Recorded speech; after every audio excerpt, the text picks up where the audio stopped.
Selamat pagi para penguji yang terhormat. Perkenalkan, nama saya Radhi Satya Sofian, kelas 6 SD Sekolah Teladan. Hari ini saya akan melaksanakan ujian praktek IPA, yaitu mengenai energi listrik. Energi listrik memiliki kegunaan yang sangat beragam. Kita biasanya sering menggunakan energi listrik ini. Jika tidak ada listrik, maka kita akan kesusahan. Listrik ini banyak kegunaan yang ada di rumah, contohnya untuk penerangan seperti lampu, TV, radio, untuk mencas handphone, laptop, komputer, dan masih banyak yang lain-lainnya. Sumber energi listrik berasal dari baterai, aki, dinamo sepeda, dan generator. Contohnya baterai adalah sebagian mainan anak-anak seperti mobil mainan, remote, dan yang lain-lainnya.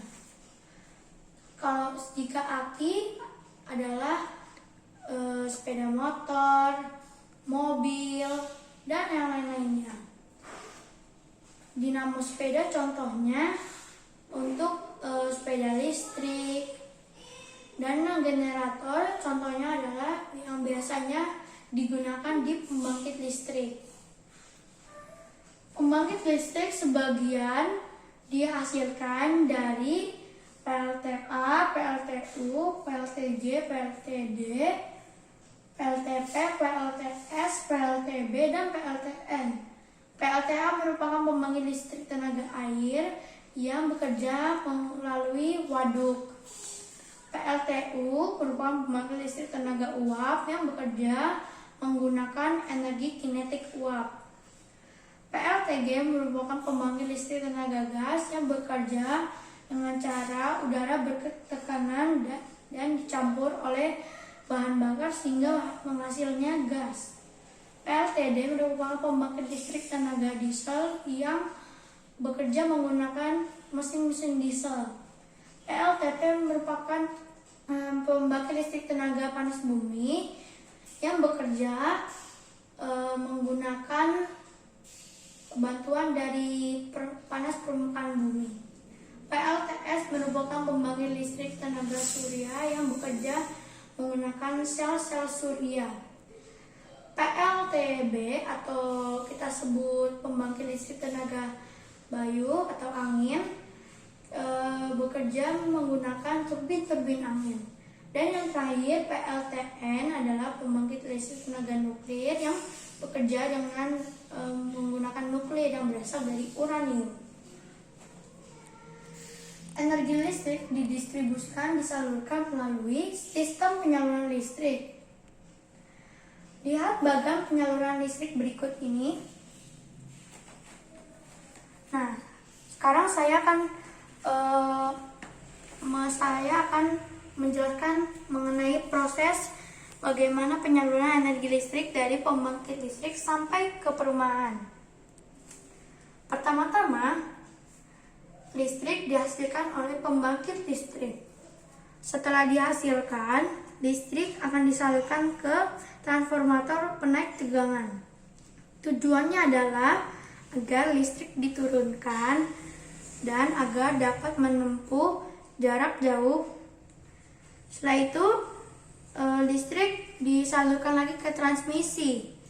Transmisi terdapat saluran udara bertegangan ekstra tinggi.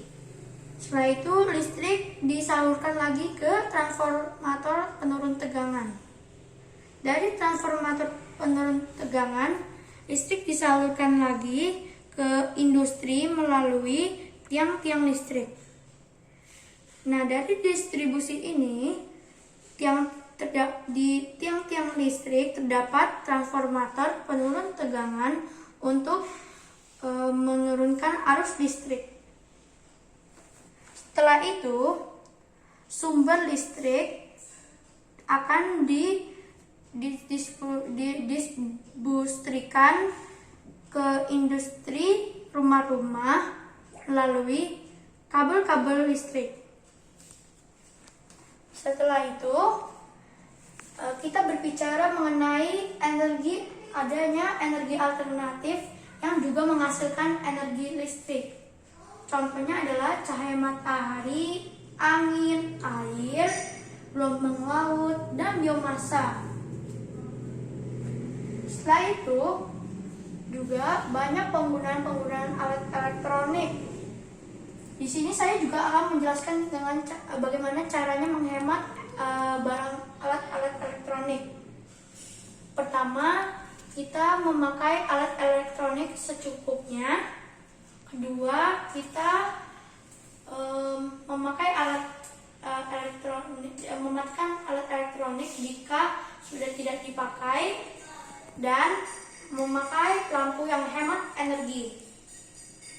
Setelah itu yang terakhir, saya akan menjelaskan bagaimana caranya menggunakan alat-alat elektronik. Pertama, pastikan tangan kalian tidak basah, tetap kering ya saat menyentuh alat elektronik. Kedua, steker juga tidak boleh basah, harus tetap kering. Ketiga, steker hanya untuk ke stop kontak. Keempat, kabel yang rusak atau terlupas tidak boleh digunakan lagi ya. Lalu yang kelima terakhir, mintalah ahli elektronik untuk memperbaiki alat elektronik yang rusak. Oke, sekian itu saja. Terima kasih.